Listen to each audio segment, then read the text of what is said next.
Sabi nila, heartbreak is the most painful thing na mangyayari sa isang tao. And I heavily agree with that. Ngayon, pag-uusapan natin ang heartbreak. Ako si Ivan. Ako naman si TJ. I'm Nathan. At ako si Balangot.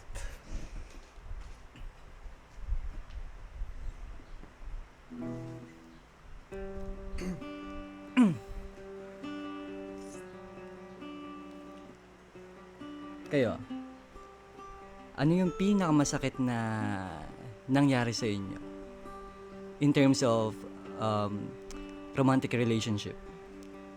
Kumbaga yung someone na parang siya yung ano mo, totga mo, or the one that got away. Yung akala mo siya na, pero unfortunately hindi siya nag-work.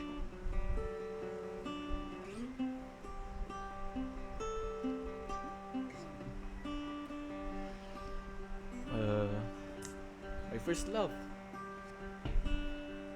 Is it really your first love? Yes, of course. Siyempre, first love ko yun. Siyempre hindi mo talagang maiiwasang Hindi isipin na siya yung magiging future mo, ganun. Like, talagang makikita mo yung future mo sa kanya. Ganun din naman siya sa akin, pero yun, di kami nagtagal, and mga plan na namin future naging bato. And super sakit nun kasi araw-araw siyang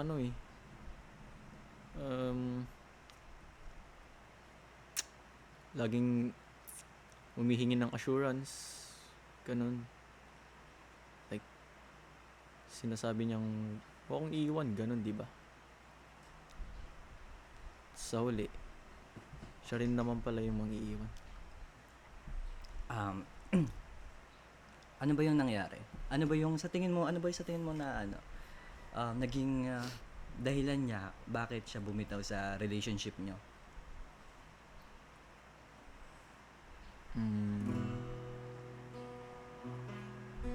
Obvious naman dahil LDR kami. Ayun yung masakit. At yun yung pinakamahirap na relationship sa lahat. Since long distance siya, hindi mo alam kung ano yung pwedeng mangyari habang busy ka sa ginagawa mo, sa pag-achieve ng career mo. Hindi mo alam kung ano na yung nangyayari sa kanya. No. We're faithful naman to each other. Pero yung problema lang kasi, she's mentally unstable. And madami siyang problems. And sinasabi niya tuwing nagra-rant siya sa akin na wala siyang malapitan, ganun. Tuwing nahihirapan na siya. And Wala siyang malapitan. Oo. Like, wala siyang makasama, ganun. Wala siyang paglalabasan ng problems. Hindi niya ba pwedeng i-rant sa'yo lahat yun? Since siya yung ikaw yung pinagkakatiwalaan niya. Since Nirarant naman niya sa akin noon, pero hindi na naging enough yung pag ganun.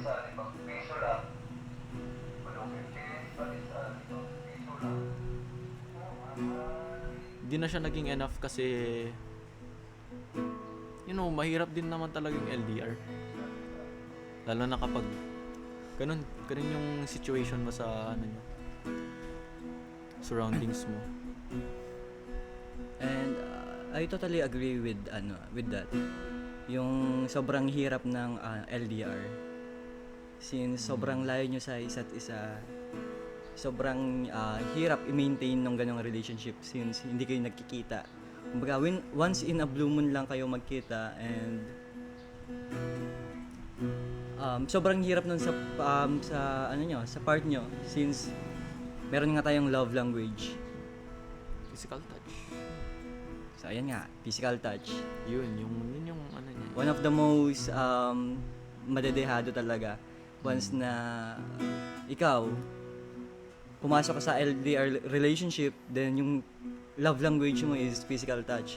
How, 'di ba? Pero paano mo ma-show yung ano mo, yung love mo sa kanya? Since hindi ka masyadong into into words of affirmation or gift giving or yung sa effort, yun. Sobrang hirap mag-effort kapag LDR ka and you're just a student. Like, pwede ka mag-effort since LDR siya and student ka. Saan ka kukuha ng ano mo? Ng magiging budget mo for you na makapunta sa kanya. Diba? You're a student, wala kang trabaho, wala kang source of income. Kapag pumasok ka sa isang relationship, talagang involved dun yung yung pagiging dapat hindi ka naman kahit hindi masyadong financially stable, basta meron ka lang pagkukunan ng ng kahit konting allowance man lang or budget man lang para mapuntahan siya, di ba? Sobrang hirap kasi na mag-depend lang sa sa parents mo or kung sino mang nagso-support sa'yo. For me ako isa sa insecurity ko rin na na pagpapasok ka ng RS, parang ayokong isipin na na ay, papasok ako ng RS tapos estudyante lang ako. Wala akong pagkukunan ng ng kahit konting pang treat man lang sa partner ko. Nakakahiya kasi na naghihirap na nga yung parents mo na pag-aralin ka din. Ayun nga, papasok ka pa sa RS na sabihin natin, kahit sabihin mong true love siya or yung partner mo yung hindi naman masyadong need ng mga material things, pero yung effort kasi kailangan mo talaga ng ng budget since LDR, kailangan mo ng pang-transpo, food nyo, sabihin natin little things or parang bare minimum siya. Pero for a student na wala namang source of income, sobrang sobrang nakaka-down din minsan. Like, yung iba, makita mo yung iba, yung gaganda ng RS nila, kung saan nakakapunta. Since, pera nga, talagang yun, doon kayo makakagawa ng sobrang maraming memories. As in, if you have a money, you can go somewhere you want, pwede kayo mag-date kahit saan, pwede mong puntahan yung partner mo, anytime, diba? Anywhere. Ako, pinaka-most painful na naranasan ko in terms of a romantic relationship when I was grade 12. Actually, vacation siya before mag-grade 12. And nakilala ko siya sa friends lang din. Then, ayun. Tinanong ko siya sa friends ko, ay, di ba mo yun? Friend mo yun? Pwede bang pwede bang makuha yung contact niya? Kasi, like, maganda siya. Attractive. And, yung tropa ko kasi matalino. Academic achiever. So, mga nagiging kaibigan niya is same lang as sa kanya na mga academic achiever. Ayun yung yung pinakang na-attract ako. Yung pagiging smart ni girl nung ex ko. So, nagkausap kami ng ilang buwan. And nung time na yun, nasa ministry pa ako ng church namin. As in, aman ako. I'm a born again Christian. Naipasok lang din ako ng friend ko. Then naging part ng ministry, naging part ng um, MMS team. Ayun nga. Every Sunday nun sabi ko, chat ko siya. I'll pray for you. Kasi ayun yung pinakang since wala siya sa love language, pero yung pinakang isang top na love language ko is when you pray for someone. Do you agree with that? Yes. Diba? Kasi kahit sabi mo hindi ka religious, once na in love ka, magiging ano ka talaga eh. Magiging mapagdasal ka talagang tao eh. Like, Lord, I want her. Lord, Talaga. No? gusto ko siya. Gusto ko siya na yung makasama ko Habang buhay. habang buhay. Yeah, Pipapray mo talaga siya yung magiging future mo, no? Oo. true. Like, I pray for her. Ganun. I'll pray for you every Sunday yun. Because I'll pray for you and your family. And sobrang sweet. As in, alam mo yung halos minuto kang ay hindi naman minuto. Sobrang oras. Sobrang oras ka nag-update sa kanya. Alam mo, sobrang obsessed ka. Laging Since- sinasabi sa isip mo. Mm. Ganun kasi pag na-inlove ka, sobrang na-obsessed ka hindi lang dahil sa kagandahan niya, kundi dahil nagkakausap mo, nakikilala mo, di ba? Nakikilala mo. Kasi hindi naman nagtatagal yung yung pagiging obsessed natin dahil lang sa dahil lang sa physical attractiveness ng tao, kundi dahil nakikilala mo yung personality niya, nakikilala mo kung sino talaga siya sa labas, kung sino siya with her friends, sino siya with her family. Pag nakilala mo siya ng ganun, kahit na sobrang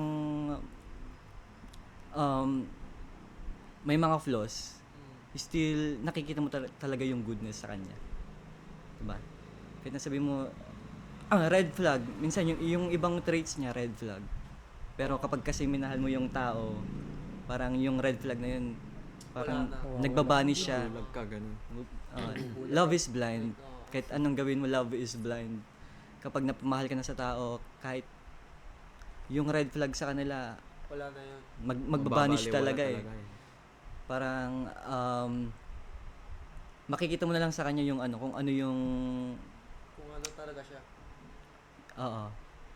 Makita mo sa kanya kung ano na lang yung goodness sa kanya. Pag sabi mo yung flaws niya, marami, lahat naman tayo merong flaws. Pero pag napamahal ka talaga, hindi mo na makita eh. Oo, kasi lahat naman tayo may red flag sa buhay. Mm-mm. Hindi natin may iwasan yun. Sa ugali natin, lahat tayo mayroong Oo. red flag na traits. Minado rin ako. Tsaka wala namang perfect na tao. True. Walang perfect. Yun nga. After a month of talking, ganun nga, katulad nung kay Nathan, sobrang mentally unstable din niya. We broke off 3 times. Siya yung nakipag-break. Ako yung nag-forgive. I forgive hindi dahil deserve niya ng forgiveness. Kasi mahal mo siya. Dahil I mahal mo forgive kasi it's for myself. Na parang okay, bigyan ko pa ng chance. Kasi kung hindi ko bibigyan ng chance, siya. Mawawala. parang mumultuhin ako eh. Mumultuhin ka, parang everybody deserve a second chance naman, di ba? A second chance lang, pero third, fourth, parang Sobra na. sobra na. Pero dahil nga sa love, nagagawa yun ng ibang tao. They forgive kahit ilang beses pa. Hanggat mahal pa nila yung tao. Agree kayo dyan? Ganyan din ako. Di ba? Kasi Ayan. may chance rin na nagbago na. Oo. Ayun yung iisipin natin na okay, nagkamali siya. She asked for forgiveness. And nagtrust ka ulit sa kanya na okay, since alam na niya yung Nagawa niya mali. yung nagawa niyang mali, parang nag-expect ka na magiging mas better siya for you since hindi siya naghanap ng iba, parang bumalik siya sa'yo, and ayun nga, binigyan mo ulit siya ng second chance. Ayan nga, binigyan ko siya ng second chance. And after a month, we broke off again. And after din ng ilang days, weeks, sa pagkakaalala ko, pero weeks. Dahil nga sobrang unstable ng mental health niya, parang hindi niya alam kung tama pa ba yung ginagawa niya, tama ba na nakipag-iwalay siya sa akin. Ayun talaga yung inisip ko, yung mental health niya. Oh, okay lang. Kaya siguro siya naguguluhan, kaya siguro siya lumalayo sa akin, kaya siguro siya nakipag-break up sa akin kasi nga mentally unstable siya. Then, finurgive ko ulit siya. Nagiging okay ulit. Tuloy-tuloy lang din yung ministry ko sa church. Okay pa ako. Okay pa yung relationship ko kay God. As in okay na okay. Ayun yung parang best version ng sarili ko. Ayun yung time na yun. And after a weeks again, ito na yung pinakang last na nakipag-break siya sa akin. Ayun, nakipag-break siya. Pangatlong beses siya nakipag-break. After nun, wala na. Bumalik siya, gusto niyang bumalik ulit. Sabi ko, no, hindi na. I asked God for a signs na siya ba? Magpo-forgive pa ba ako? Since hindi ako nag-forgive naman because na deserve nila ng forgiveness, it's because of God. He said that, okay, forgive. Kahit ilang beses pang magkamali yung tao, forgive, just forgive. Because I believe that forgiveness is hindi siya nabibilang. Kumbaga, yung forgiveness constant siya. Hindi siya for a person lang na nagkamali, kundi for you. 'Di ba? If you don't forgive, may stuck yun sa damdamin mo. May stuck yun sa loob mo na parang meron kang guilt sa isang tao na hindi mo mapakalwan. Yung Yun mabigat na Mm, nararamdaman. yun yung pinakamahirap sa lahat. Yung parang every time na magkakaroon ka ng interaction with that person na nagkaroon ng na nagawan ka ng pagkakamali or parang ginawa kang basura, parang ang sakit nun sa part mo na hindi ka makamove on eh. Since hindi mo siya finurgive, hindi ka nag-forgive, sobrang hirap mag-move on. The only thing na makaka-move on ka is palayain mo yung sarili mo. In what way? Forgive the people na nagkamali sa'yo, na nagawan ka ng pagkakamali. Ayun lang yung pinakang isa na way para makalaya ka, makamove forward ka. Just forgive kasi wala namang mawawala sa'yo. Kasi sila naman na yung mumultuhin ng nila eh. Mga Yung ginawa memories nila eh. Like, bro, ayun yung taong parang mismo nila yun yung taong nag-forgive pa rin sa akin ng ilang beses. Pero sinayang ko. So, sa kanila na yun. Problema na nila yun.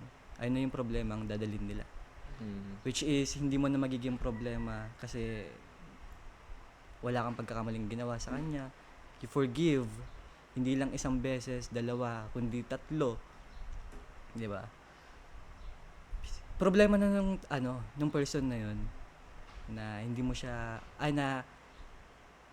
nasaktan ka niya and parang nasayang lang lahat despite sa lahat ng forgiveness na binigay mo sa kanya. Parang sinayang niya lahat ng chance na makapagbago, makapag-start ng maayos yung relationship nyo, pero wala, hindi pa rin siya nag-work. And I know na sobrang hirap nun for some people na mag-forgive ng higit sa isa. Kasi yung iba nag-forgive lang one time then maghahanap ng iba. Daming ganun eh. Nowadays sobrang daming ganun na kumbaga pag nag-forgive na, I mean, pag nag-break up, pag nag-break na sila, hanap na ng iba. Hindi, move on muna, hanap ng iba. Pero yung iba, after ng break up, meron ng iba. Kasi nga, Hindi naka-reserve yun. naka-reserve. May kinakausap na pala habang Kaya kayo- nakipag-break kasi meron siyang kinakausap na iba, which is, maybe they find it better than you. Pag ganun naman lagi yun eh. Kapag hindi ka na kontento sa isa, Maghahanap ka ng iba. maghanap ka ng iba.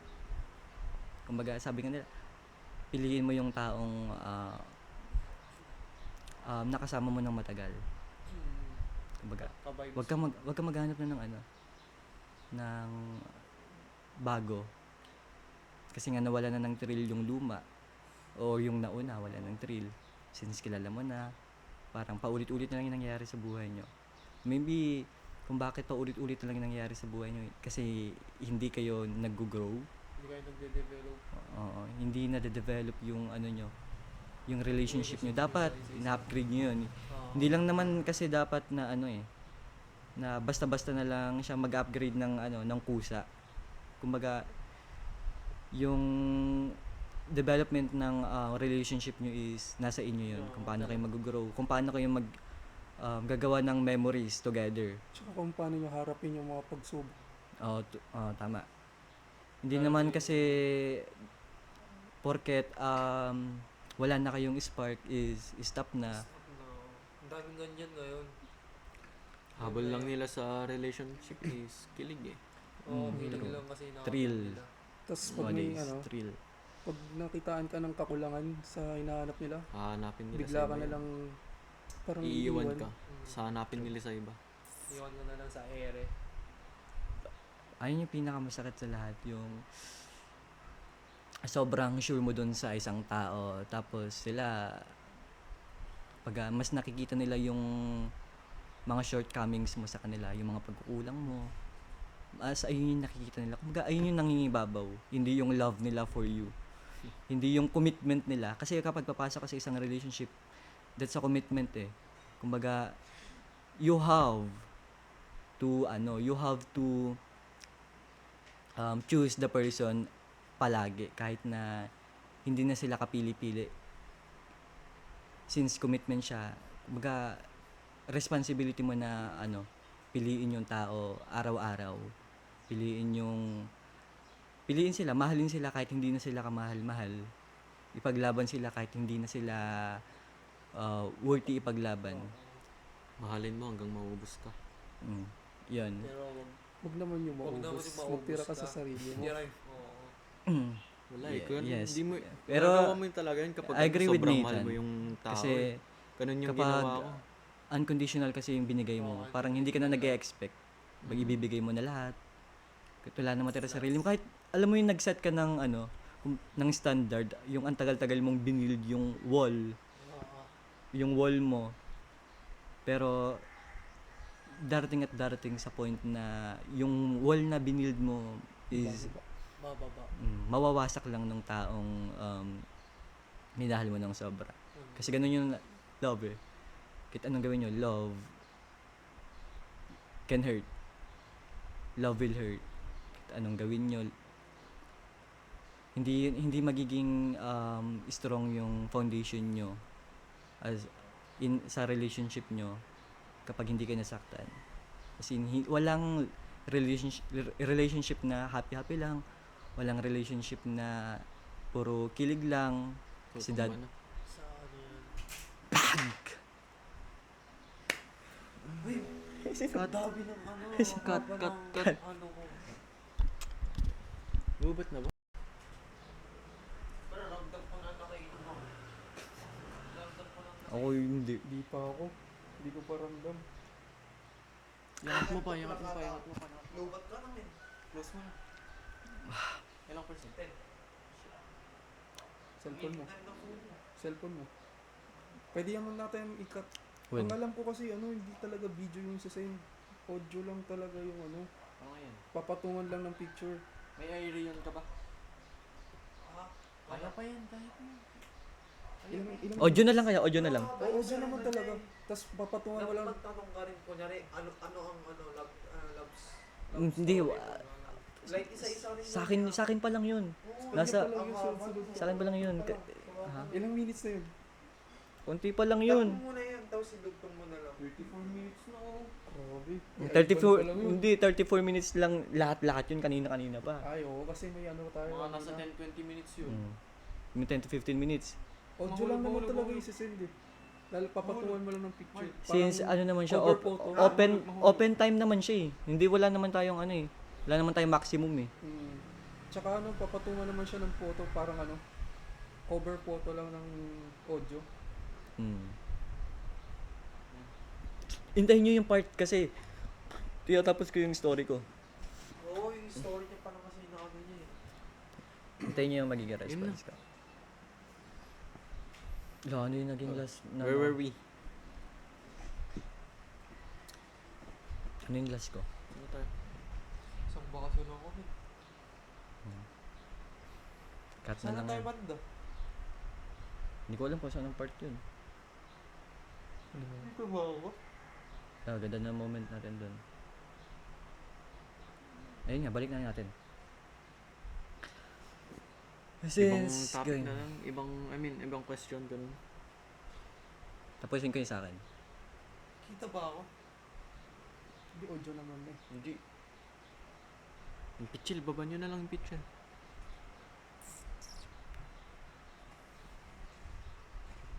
Masipa ah. Isod ka. Yan, uy, TJ, isod dito.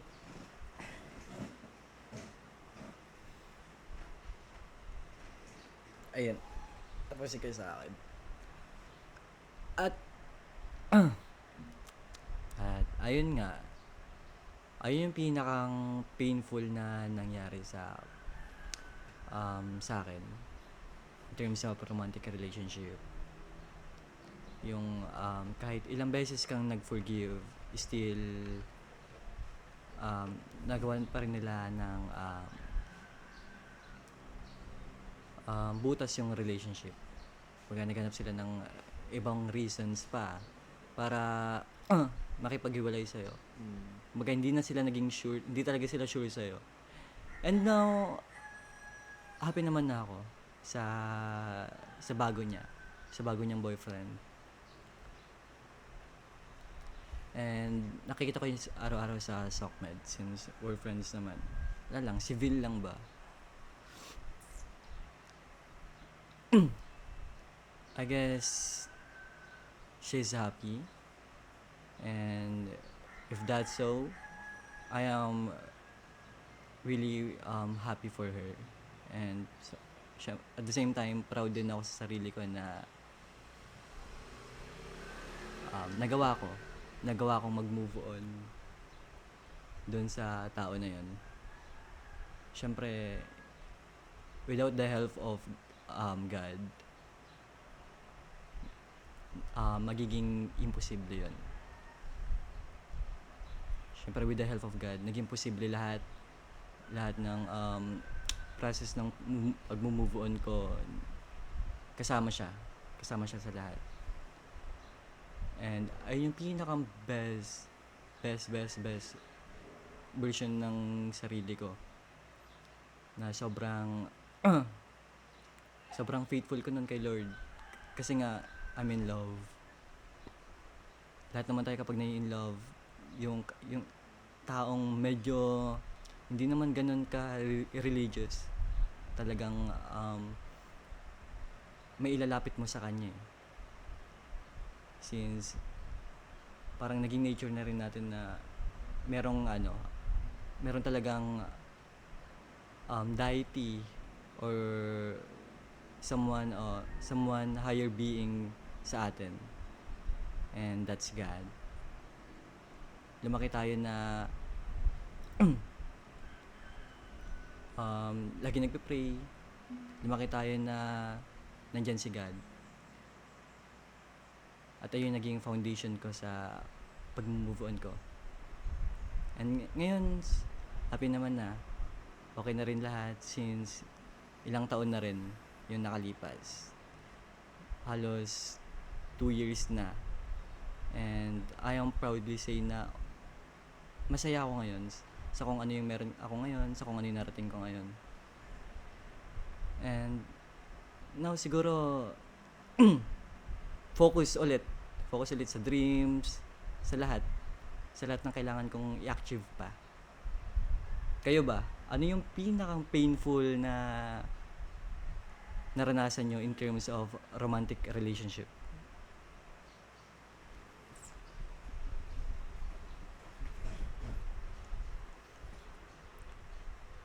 Ako naman, parehas lang kami ni Nathan na LDR din yung sa amin. Pero yung pinagkaiba naman, ako yung nakipag-break. Mm. Kasi That's the reason. ang hirap kasi sa part ko na kahit anong bigay ko ng sobra-sobrang assurance sa kanya, parang wala pa rin siyang parang tiwala. Hindi siya nagtitiwala. Ang hirap kasi dun, parang tinatapakan na lang yung mo eh. Yung Pa- pagkatao mo. ganun. Yung word mo parang na undervalue siya. Kasi totoong-totoo ka sa taong yun, tas ganun lang pala yung Trato niya sa trato niya sa'yo. Tapos meron pa nun one time, tipong gabi-gabi ko siyang iniintay mag-chat. Tas, yun naman pala, may kinakausap siyang iba. Ayun yung masakit. Hawak niya yung account ko nun. Tas, kahit isang babae, wala akong chinachat. Pero bro, at least naging faithful ka sa kanya. Ayun na yun eh. You did your part.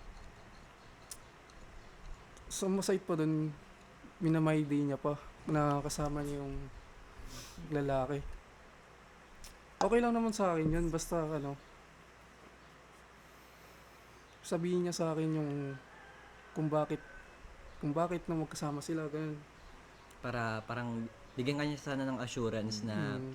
parang friends niya lang ganun. Para naman updated ako. Pero hindi eh. Parang talaga sinasadya niyang ganun Parang sinasadya nang ipakita sa iyo na ganun. nang walang sabi-sabi man lang. Kahit yung mga niya, once na mag-away lang kayo ng isang beses, parang isisisi niya na sa'yo lahat. Mm. Pero hindi ko na inaano yun kasi pag pinatulan ko pa yung ganun ng bagay, parang mas lalala lang. Ako na yung nagpapakumbaba. Ayun. Na-realize ko na ang hirap ng ganun. Parang ikaw lang lagi yung Yung gumagalaw. mm, Ikaw lang yung nagpo-first move para magising yung nyo, tsaka conversation nyo. parang ikaw na lang lagi yung nagpapakumbaba sa inyo. Kasi Par- kung ikaw lagi yung nagpapakumbaba parang Yes. abasado na yung girlfriend mo nun. Parang you have sana parang tawag dito. Need mo sana ng man lang reassurance man lang na ikaw lang Mm. na yung minamay day niya, yung story niya parang lang yan, casual lang, friends lang. Pero parang hindi naging ganun yung takbo eh. Parang hindi ganun yung talaga yan. Kasi dinidelete pa niya yung conversation nila eh. Parang ayaw niya talaga ipakita. Wow. Parang sinoshow niya sa niya, sa own story niya, sa my day niya sa social media. Mm. Pero yung conversation nila nung other party, Hindi. parang dinideny niya, ganun. Gusto niya itago. Ganun. So parang clean-out chase niya lang yung yung minay day niya, tapos habang kausapin niya gusto niya itago sa'yo, ganun. Ganun lang. Ang sakit nun As in, parang alam mo yung na-undervalue ka, so yung worth mo sobrang nabababa siya. Bababa siya. Oo. Yung gusto mo lang naman sana ng fair na treatment, kung ano yung ginagawa mo sa kanya, sana may balik niya rin. Since ikaw nga unconditional yung love na binibigay mo sa kanya, parang okay lang. Parang okay lang sa'yo. Kahit na masakit for you, kailangan mong intindihin eh. Gusto mong i-gaslight yung sarili mo na parang wala lang parang wala lang yung yung minabayday niya. Oo. Parang gusto mo lang isipin yung yung brighter side ba. Gusto mong isipin na ikaw lang, parang wala lang yung minabayday niya. Pero deep inside, yung pag-delete pa lang ng convo parang Oo. cheating na kagad. Cheating na to. Yung may makausap pa lang siya na na sabihin nating friend niya, pero tinatago niya sa'yo. Tawag yung micro-cheating na kagad yun, di ba? Hindi naman kasi kailangan itago, do. Oo, kasi friend mo, okay, parang kaya mong ipaglaban. Oh, friend ko lang naman siya eh. Friend ko lang. Diba Pero ba't kailangan mo itago kung friend lang? Ayun yung mahirap na i-depend sa lahat. Yung, alam mong, yung partner mo, nakita ka nakita na niya yung convo nyo. Tapos, bigla-bigla na lang i-delete mo, ganun. Tapos, alam na niya, tatanungin niya sa'yo. Tapos, i-deny mo pa. Parang, wow, Ang kapal nakita lang. ko na eh, i-delete mo pa. Parang, ayun, doon ka na, tawag dito, magda-doubt sa, sa relationship niyo eh. Kung ikaw pa ba or hindi na. Diba? Doon pa lang na part, alam mo nang di na talaga maganda yung kakalabasan ng relasyon niya. Parang pag pinagpatuloy niya pa, parang wala lang ding pagtutunguhan ng maganda. So, ayun yung naging reason mo. Kung Parang- bakit ka nakipag-break up. Reason na rin yun para sa sarili ko. Siyempre, kailangan ko rin yung sarili ko. Hindi na lang pwedeng ako na lang lagi yung nasasaktan sa akin. Diba? Totoo naman, parang alam mo pa rin yung worth mo eh. Kahit na sabihin mong obsessed ka dun sa tao, at the end of the day, kapag sobra-sobra na doon sa huli, makikita mo talaga yung worth mo na okay, hindi na siya worth it ipaglaban kasi dehadong-dehado ka na. Kapag binigay mo na yung yung lahat mo, nagawa mo na yung part mo, yun na, hindi mo na trabaho na na kumapit pa kasi siya Pasuko. matagal lang bumitaw. Hinihintay ka na lang niyang bumitaw. Oo. Diba? Yung part pa lang na sinabi mo na na in-story niya yon without your consent. Sabihin mong, oh, may karapatan ka kasi girlfriend mo, diba? Tsaka hindi ko naman siya pagbabawalan eh. Oo. True. Kasi kapag friend lang naman talaga niya, okay lang. Friend mo naman eh. Wala namang something doon. Wala namang something eh. Okay lang naman yun. Kasi I have friends also din, di ba? Parang ganun lang. Prepare lang.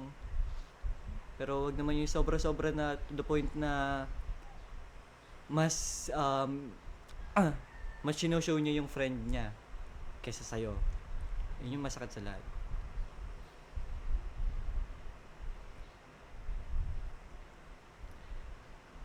Kung ako naman, kung sa akin mangyari yun, ay, siguro, wala rin. Bibitaw rin ako. Ako rin siguro yung makikapag-break. Since ako as a sa akin, opinion ko, okay lang sa akin na yung misunderstanding. Kaya ko mag-forgive kahit ilang beses. Pero kapag may third party, Wala. ayun yung talagang bibitaw kagad ako eh. Yun yung reason. Parang ayoko na magbigay ng second chance kasi third party na yun. Anong pa? Parang okay, piliin mo na lang kung sino yung bago. Kasi hindi ka naman maghahanap ng bago kung mahal mo pa yung Tama. kung yung nauna. Kayo ba? Mas okay ba kayo sa yung kaya niyo mag-forgive dahil sa misunderstanding, dahil mentally unstable yung partner mo. Mas Pero- gusto niyo doon mag-forgive, 'di ba? Pero kapag kung may third party, pag may third party na hindi. parang no, 'di ba? Hindi na talaga. Big no. Sabihin natin everybody deserve a second chance. Paano naman yung worth mo? Tama. Paano naman yung worth mo as a person? Paano naman yung genuine love mo na natapak-tapakan na pag pinagpalit ka sa iba? Mas okay na yung naghiwalay kayo kasi may misunderstanding, yung walang third party talaga, as in yung walang third party na naganap, walang cheating na naganap. Mas mas madali pang mag-move on. Oo, mas madali intindihin yun. Mm-mm. Pero kapag mayroon ng Yung third may party, may cheating. Oo.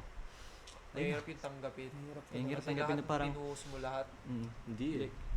Hindi Parang ba ako for me, enough ganun? Ano, mas mahirap makapag-move on kapag healthy breakup, ganun. Bakit? Kasi yun, kunwari, oh, walang ano, walang, true. walang, Since ano siya, health, walang hindi, healthy siya, Oo, wala parang kayong reason nako-confuse bakit ka. Parang Oo. nako-confuse ka. Hindi naman kunwari, ka wala, Oo, siya, wala pa pala, siyang oo. ano, nahahanap na iba, ganun. So, asa ka pang babalik siya, ganun, di ba? Hindi parang minumulto ka na lang. Oo. Oo. Asa ka talaga araw. Pero kapag I yung change. may issue na cheating talaga, may panghahawakan na kang ano eh, para makapag-move on ka. Mas madaling tama. makapag-move on. Oo. Iisipin mo talagang true. ano, Kaysa naman sa ano, healthy relationship. Tapos worthless talaga naghiwalay yung kayo. tao. pag nasa healthy relationship ka, tapos bigla-bigla kayong Naghiwalay. nagkaroon ng misunderstanding at ayun yun yung nag-lead Pwede ng nyo breakup pang ayusin nyo. yun. Parang ang hirap na mag-move on nun. Okay, wala namang bago eh. Pwede pa akong bumalik. Oo nga, pwede Mm. bumalik, Ganun talaga pwede yung pang maiisip ayusin, mo. Pwede ba Pwede yung pang ayusin mga pag-usapan pagkakamali? Pwede pang ayusin. Oo, yung Pero pagkakaintindi. kapag dumating yung time na nakahanap na yung ex mo ng bago, Yun yung yun na yung mas mahirap. Oo. kasi lalo na kapag ano, alam mong hindi pa nakakapag-move on yung ex mo, ganun. Tapos may May bago na. na. May bago na kami. Alam, mapapaisip ka ba talaga kung genuine love ba talaga yung nangyari sa inyo o hindi? Doon ka makapaisip ka ng ganun. Isipin mo lang, baka naging ano ka lang niya. Character development. Sakit. Pang character development ka lang. Wait lang, naiihi ako. Cut mo na, cut. Naiihi ako, putang ina. Masyadong cut nyo muna. Wala, Ah. ba't na phone ko? Ay, pero nagre-record yung voice. Sa bagay, audio lang din naman. Yung una. Cut nyo muna. Ilang, audio lang naman kasi.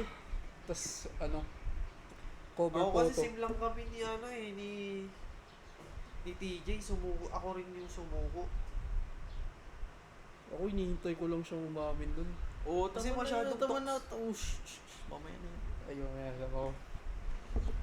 Nakatok na nga ako eh. Ano, palong-palong Hindi lang magsalita gumagana sa yung iba. utak ko. Palong-palong magsilita yung gago. Lalo siya lang yung naririnig dyan. Ush! Parang ano lang tayo. Parang ano lang tayo. Oh, feel ko tayo lang yung parang yung tagap ano Maagri lang. na Ano lang tayo? Sumasagap sa mga ano niya. Pag naano siya no, Ano nagla-blank lang mo siya tawag no. Guess, parang guess lang Dami tayo. ng experience kasi. Dami Based on mas madami experience. Ako kasi sa akin kasi hindi siya ano eh. Hindi ko Toxic, kasi ma-express. toxic kasi sa akin. Hindi ko kasi ma-express yung ano, yung side kong maayos. Ang hirap kasi. Ang hirap pang ano. Tapos may video pa nga eh. Parang natatakot ka sabihin lahat. Oo. Ang hirap mag-grunt. Pero si ano? Ay, Si Ivan, Kaya sulit ba? yung mag-grunt. Nakadalawang baso na yun. Kaya pala eh. Ako, ano pala ako. Ano, lasig-lasig ko. Sinasabi ko na. Lasig na. Halata naman. Well, Ha? Ulam. Ilang minutes na yun? 30 plus na yun. 40 pa nga. 50 siguro. I-cut-cut nyo na lang 50 yung iba. Audio lang naman kasi ipapasa. Basta mataas yung ano. Gusto pa naman na, gusto pa pakinggan Ay, yung di ba? intro natin. Wala naman sinabi si sir na bawal i-edit, di ba? Sabi lang basta 30 to 40 Oo, pwede minutes. Depende kung lalagpas pa kayo. Ewan ko kung saan ko na ikakat. Pakinggan mo buo. Oo! Sa Ivo yung maraming nasabi. Ano na? Matagal pa naman deadline eh. Sa Tuesday na yan. Paano Deadline. i-edit? Paano i-edit yan? Tuesday? Oo, Tuesday din nila eh. Podcast. Hindi. Tapos 20, there's- 20 Mas mauna yung ano natin, Mas yung music mauna video. ang podcast. 23 ang ano. Mas mauna ang video. Video ang una. Yung Eh? music video. Kailan? 21. Hindi Ay, yan, 20 pala, 20. 22. Ano yan? Ay, Saturday ata to podcast. Hindi. Oo, ano, after exam, di ba sabi Ng ni sir? water, maghila mo sa After exam yung prayer. Yun yung after ano. Ay, hindi, edi yung ano, music video muna yung una, di ba? 21 or 20 ata. Ang sarap mag-detox. Tapos 22, 23 Grabe, yung ano. dami mo nasabi ah. Podcast. Nasip na ata. Sabi ko. Joke lang. Hindi, kapag ano talaga, kapag nakuha mo yung ano mo, Nakuha mo yung momentum. ang dami mo. Kapag hindi ka nagda-doubt kasi na ano, ilabas yung thoughts mo ngayon. ganun yung ano, yung magandang point lang. Sabi tayo kahit walang video. Hindi na tayo video. Hindi na. Audio na lang. Audio naman talaga kasi siya. Well, Tapos may cover photo lang. Picture na lang tayo. O i-edit mo na lang yung picture. Yung podcast. okay, game lang. Ano yung last natin? Nakalimutan ko. Ba't sa ano yun? Ayun nga. Kay TJ, siya yung nakipag-break doon sa partner niya, ay doon sa ex niya. Dahil nga, despite sa lahat ng ang understanding na ginawa niya, doon sa huli nakita niya yung worth niya. And for him, ayun yung pinakamasakit na nangyari sa ano niya, sa buhay niya in terms of romantic relationship. And now, pakinggan naman natin yung story ni Marl. Marl, ano nga ba yung pinakamasakit na heartbreak na nangyari sa'yo in terms of relationship?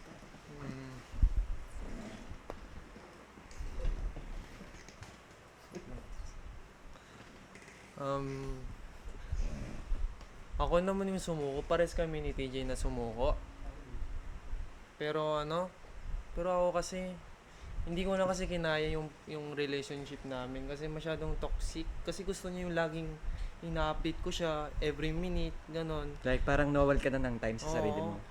Kasi nung nasa DIMSU pa ako na bilang electrical engineering, wala talagang time nun. Sobrang busy ako nun. Every gabi nanonood ako ng mga solving na na mga algebra ganon. Tapos chat siya ng chat kung bakit lagi kami nag-aaway dahil hindi ako nag-a-update. Yun lang, parang sobrang immature nun sa part na yun. Sobrang immature. Kaya ako yun, sumuko ako. Pero pero ginawa ko naman, pero nagkaroon rin naman ako ng time sa kanya. Gumawa ko ng paraan para magkaroon ng time, pero hindi ko talaga kinaya. Tapos, ano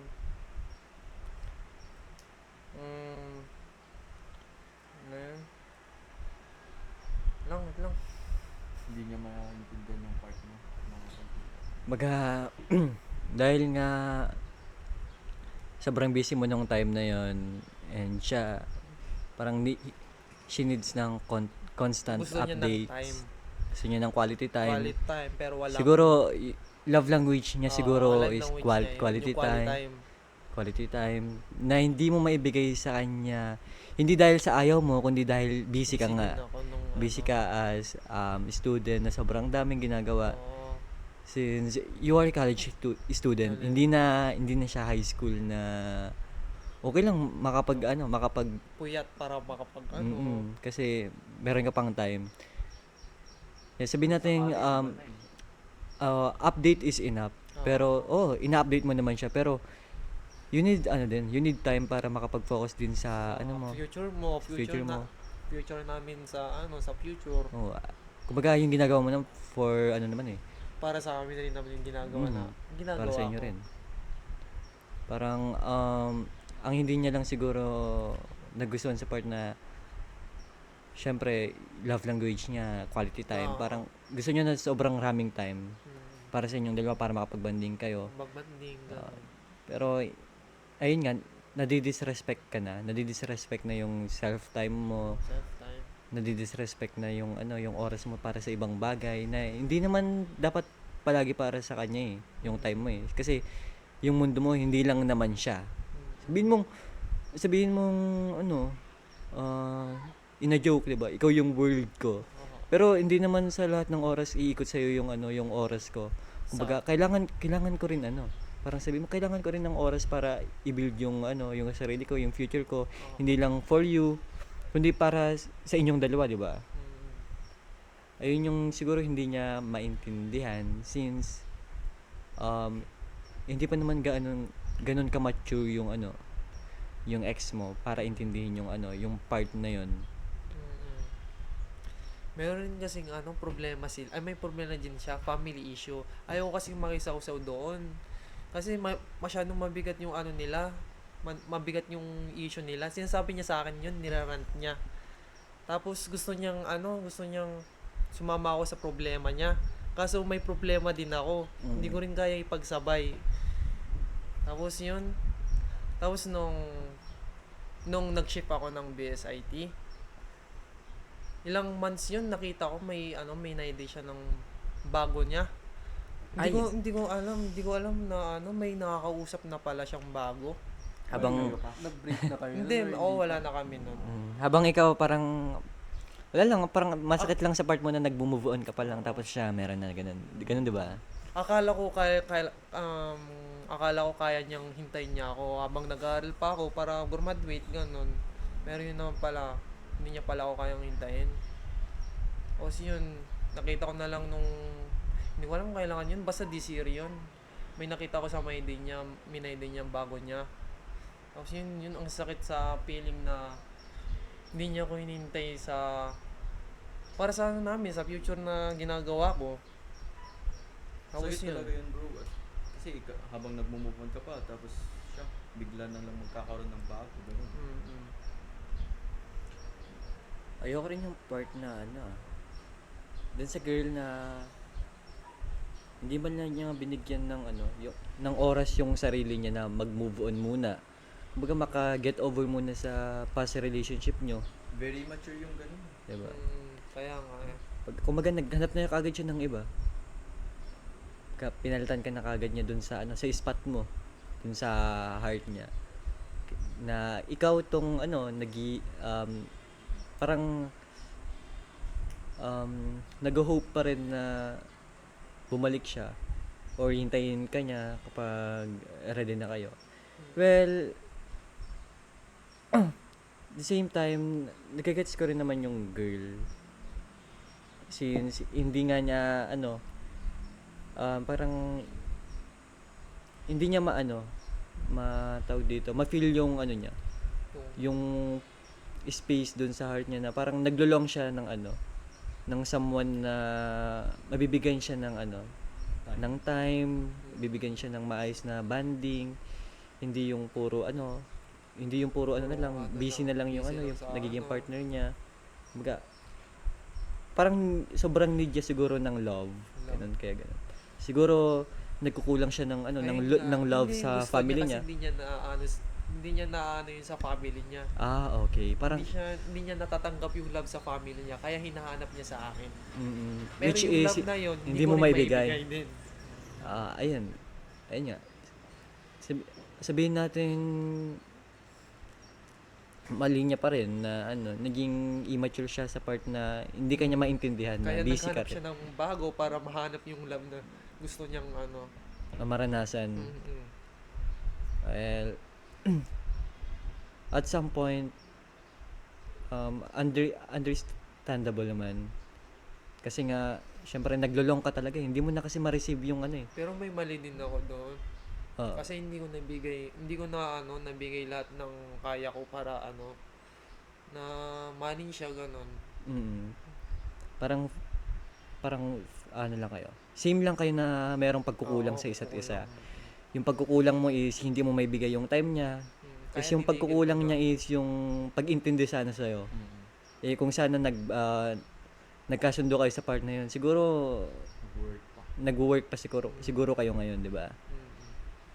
Since hindi nga niya ma-receive yung love na need niya, parang naghanap siya ng iba. Sabi naman hindi siya nag-anap kagad ng iba. Parang yung love na hindi niya na-receive sa'yo, nakita niya sa iba. And nahanap niya sa iba, naramdaman niya sa iba, and unfortunately, nahulog siya doon. Nahulog. No?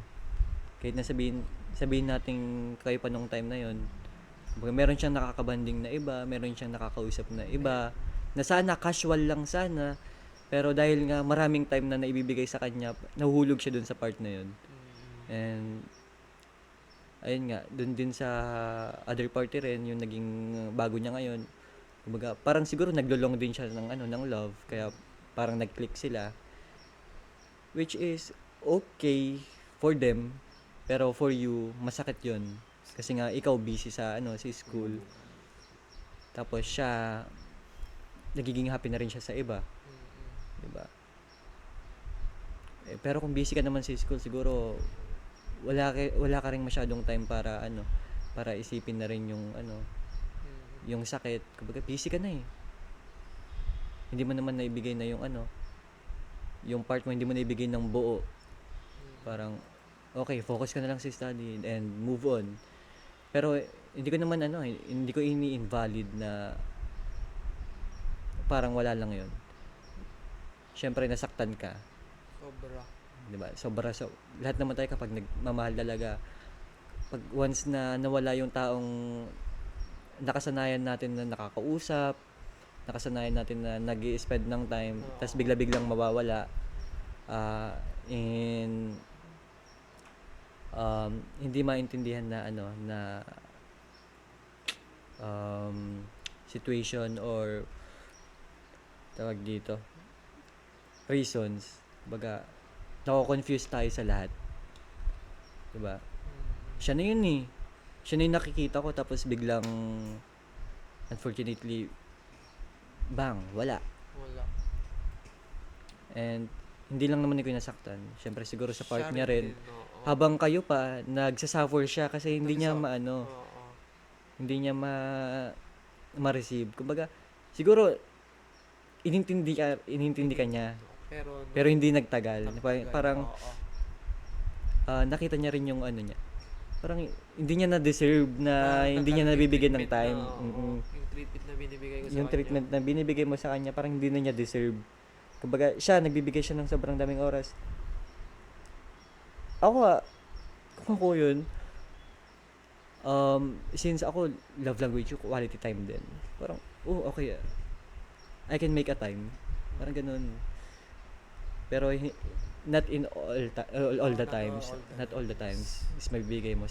Siyempre, may kanya-kanya tayong buhay. May rin tayo. Sariling buhay ka rin. Sariling oras. May sarili tayong oras. Pero tayo naman, naglulong din tayo minsan ng constant na love, constant na effort na nanggagaling din sa someone na mahal natin, 'di ba? We can't deny that na naglulong talaga tayo ng okay, parang gusto mong ma-reciprocate lahat ng ginagawa mo sa kanyang effort. Kumbaga, yung effort na binibigay mo sa kanya, gusto mong ma-receive mo din. And syempre, doon din sa doon sa partner mo rin, kung ano din yung binibigay niyang effort sa iyo, gusto niya ma-receive din niya. Siguro ayun din yung naging problema niyo, yung effort na binibigay niya sa iyo noon is hindi mo na i-reciprocate. Di ba? Masakit sa part mo and masakit din sa part niya. Baga, kaya sumuko na kaming dalawa. Hindi na kayo nagkaroon ng chance na ipaglaban pa. Hindi na rin kayo nagkaroon ng chance na bigyan pa sana ng second chance yung relationship nyo since ikaw busy ka sa sa ACADS mo and siya busy rin siya siguro sa ACADS niya and at the same time yung love language niya is na fill in ng iba. Lahat naman tayo kapag hindi na kumbaga kapag may kulang is parang merong tendency na hanapin natin sa iba.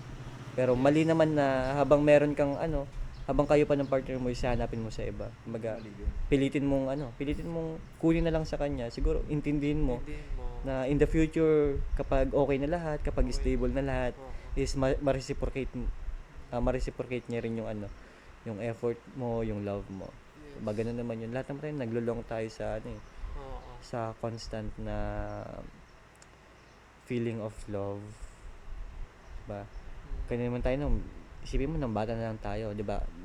Need natin ng constant na attention ng parents natin sa atin.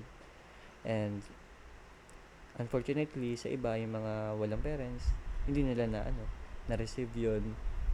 And yung iba naman may parents nga sila, hindi naman na ipoprovide ng parents nila yung love dapat na deserve nung ano Nung nila, di ba? anak nila, oh. mm Kaya hinahanap nila sa iba. naghanap sila sa iba. Tulad ng ano, yun. Yes. Pero ito, for me, kapag meron kayong hinahanap na ano, na love or kahit na anong feeling, siguro wag niyong hanapin sa wrong places. The only place na mahanap mo siya is within the presence of God. As in, He can feel everything. Lahat ng space sa heart mo, mapupunan niya yun eh. Kaya niyang ibigay lahat yun. Kumbaga yung love niya. Kapag kasi, I experienced this once na naging busy ka kay Lord sa sa ministry, parang hindi ka naman maghahanap ng iba eh. Kumbaga, kontento ka. Ayun yung ano naman sa akin. Ayun yung minumulto ako. Na ako, okay naman ako dati. Na hindi ko na kailangan ng attention ng iba. Dead man lang sa lahat. Kung sino yung nandyan, okay. Pinapahalagan kung sino yung mga taong nakasurround sa akin. Ayun. Dati yun But now, my goal is siguro bumalik dun sa version na yun. Yung version na yun na kasama yung aral na meron ako ngayon. 'Di ba? Hindi naman natin pwedeng parang ibasura na lang kung ano yung nangyari sa atin ngayon. Kung ano yung mga lessons na meron tayo ngayon na napulot natin sa paglalakbay natin without God, 'di ba? Yung mga panahon na we are walking without God. Kumbaga, kung saan tayo napupunta, kung saan natin hinahanap yung love. Kumbaga, oo, hindi man natin nakita, pero naka-experience tayo ng something beyond na sa isip natin na, ay, may experience ko pala to. Ay, makakasama ko pala yung taong to at magbibigay sa akin ng magandang lessons. Ganun yun. Ayun nga, kapag wala talaga si God sa center ng relationship natin is magiging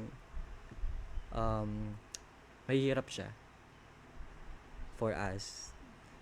Kapag wala si God sa center ng relationship natin, hindi lang sa hindi lang sa partner mo, kumbaga sa lahat. friends mo, sa family mo, and sa ibang tao.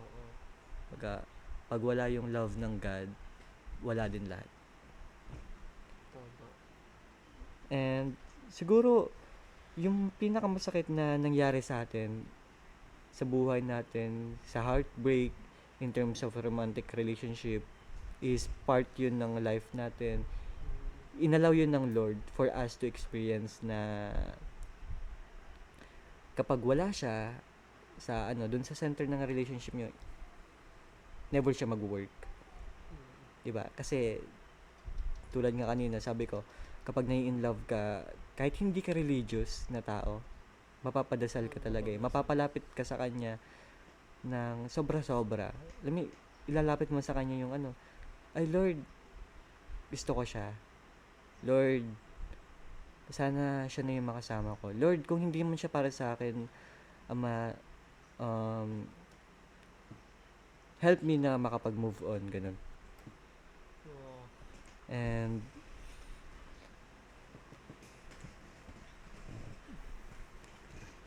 kapag wala talaga si Lord sa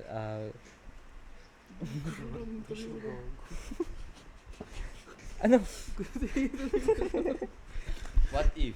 Tutulog ka. Mag-rank na siya, gago. What if bumalik yung greatest love niya?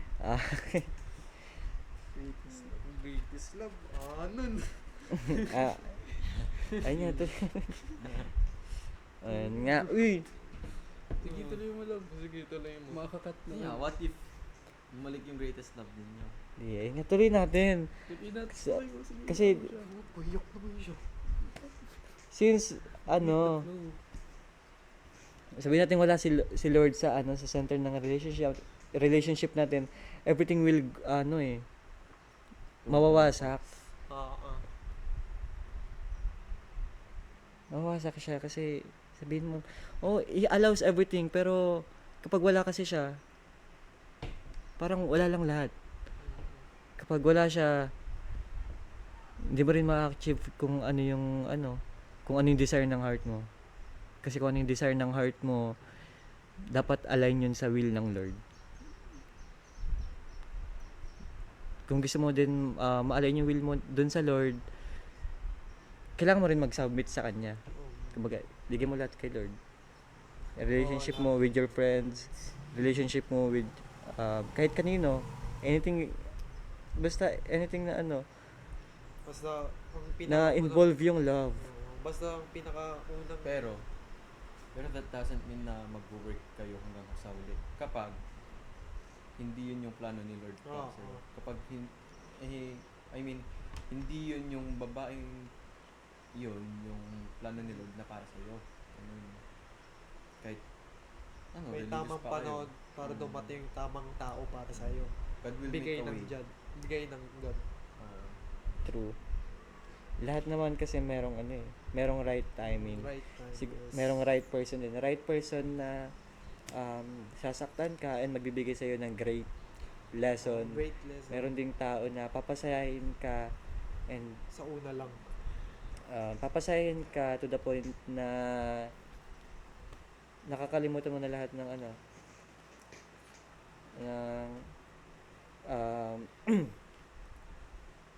nakakalimutan mo na lahat. Kumbaga, friends mo, you have a friend. Yes. Kapag kasi na in love ka, merong point na nawawalan ka ng time. Nawawalan ka na ng time dun sa mga friend mo.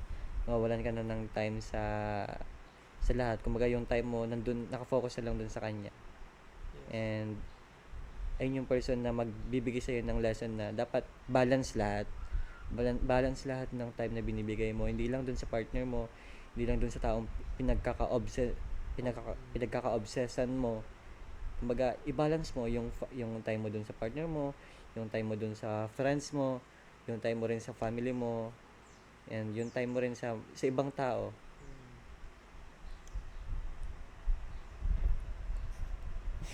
Ano?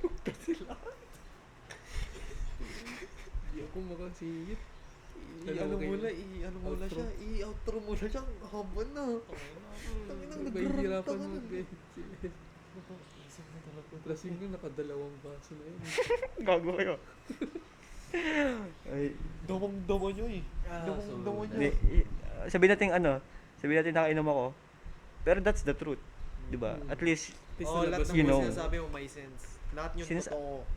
alam mo yung yung So, we are going to conclude this podcast now. Again, my name is Nathan. and my name is Ivan. And my name is Marlene Gibalagot. And my name is TJ Manjola. And we are Heartbreakers. Bye.